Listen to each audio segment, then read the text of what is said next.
This is my microwave kiln, and I've carved out a triangle in the center. It's basically a mold for making arrowheads. But I still have to use this kiln paper, so I'm going to place it in the center and then press it down around the edges. And today, I'm going to be melting marbles. And as these marbles melt, the weight will cause them to sink down into that kiln paper and form the shape of that triangle that I carved in there. And now I'll just pop the lid on, and then I'm going to take this thing outside where my microwave is because I don't like to get fumes all in my shop. So I do all of my glass melting outdoors.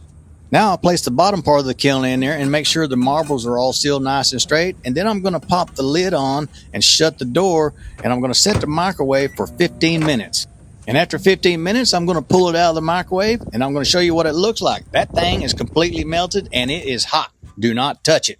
And here's what melted marbles look like after they're cooled down. It's pretty cool stuff. Now, let's make that arrowhead. I start by abrading the edges because today I'm going to be using indirect percussion, and it gives my tool something to grip to. And this is my tool. It's just a solid copper rod that I bought online, and I'm going to attach it to my leg using this belt, and then I'm going to use another belt, and I'm going to wrap it around the top, and I'm going to cinch it up nice and tight. It kind of keeps this thing from moving that direction.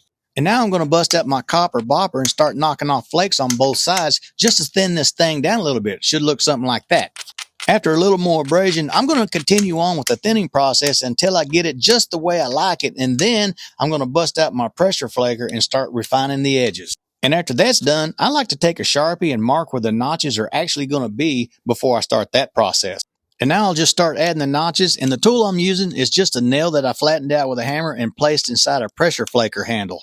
This tool works best for me because it's super thin and it's much easier to make the notches without breaking the ears off of the arrowhead.